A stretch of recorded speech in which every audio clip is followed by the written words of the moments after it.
Class. आज हम आपको मोल कॉन्सेप्ट और कंसंट्रेशन ऑफ सॉल्यूशंस एक्सप्लेन करेंगे, जो कि बहुत ही इम्पोर्टेंट है। एक चीज़ ध्यान दीजिएगा, term mole was given by Ostwald. ध्यान रखिएगा, ओस्टवाल्ड एक साइंटिस्ट हैं। Given by Ostwald, right. The term mole was given by Ostwald and unit is mole. So इसको आप देखिए ध्यान से, ये बहुत इम्पोर्टेंट है। अगर ये नहीं आ रहा तो आगे स्ट्रेंथ ऑफ सॉल्यूशन या कंसंट्रेशन ऑफ सॉल्यूशन भी आपको पार्ट क्लियर नहीं होना है। तो यहाँ पे मोल क्या है? The mole is the amount of substance. Mole is the amount of substance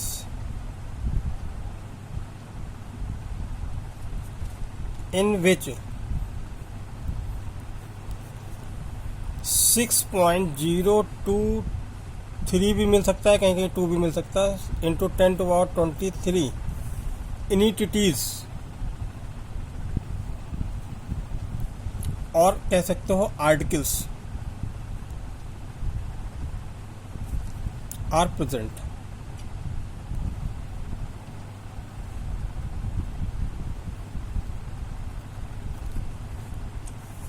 so 1 mole equal to 6.023 into 10⁻23 articles और एनिटीज। सो इसमें this number was given by Avogadro. That's why it is also known as Avogadro's number and represented by the Na, right? So 1 mole equal to हम क्या कर सकते हैं? Na। जहाँ पे Na हो तो आपको ये वैल्यू याद रखनी पड़ेगी, राइट। अब अगर हम देखें कि मोल ऑफ सब्सटेंस क्या होगा, जो कि रिप्रेजेंट किससे किया जाता है? N से। तो ये होता है मास ऑफ सब्सटेंस, जिसको हम W से रिप्रेजेंट कर सकते हैं, और मॉलिक्यूलर मास ऑफ सब्सटेंस, जिसको हम M से डिनोट कर सकते हैं। तो इन जनरल आपको क्या निकल रहा है? N equal to W/M। Got it?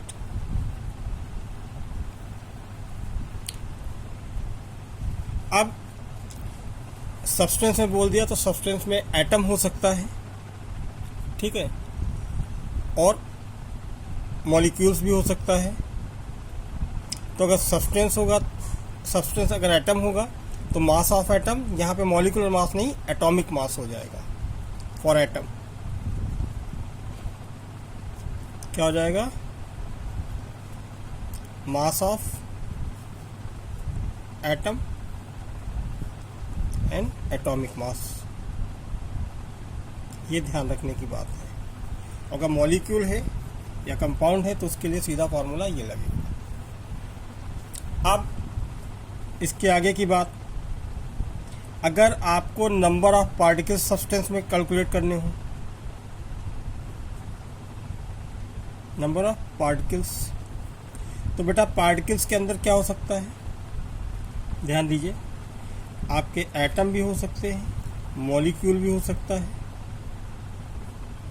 और आयंस भी हो सकते हैं। ठीक, तो नंबर ऑफ पार्टिकल्स अगर कैलकुलेट करना होगा तो आपका फॉर्मूला क्या हो जाएगा, the number of particles equal to n into N A, और यहाँ पे x नोट किया जाएगा। x क्या है, वेयर n तो पता ही है, x क्या होगा, x equal to number of atom present in molecule, right. तो सिंस n इक्वल टू क्या होता है, W/m, that's why number of particles क्या हो जाएगा,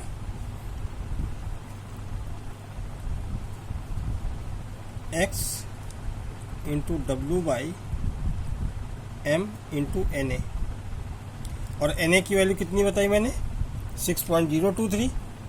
यहाँ पे इसको हम और भी सही कर सकते हैं, ये नंबर ऑफ पार्टिकल्स में क्या हो जाएगा, x into W/m into 6.023 into 10⁻23। तो ये नंबर ऑफ पार्टिकल्स कैलकुलेट हो जाते हैं, ठीक है। और एक था गैसियस लॉ, जिसको गेलुसैक लॉ भी के उससे भी जान सकते हैं, गैसियस लॉ था। तो उसमें बोला था कि एट एनटीपी और STP volume of a one gas, volume of a gas is equal to the 22.4 litre.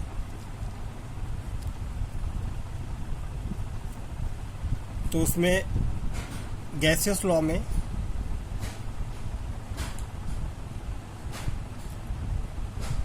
One mole of gas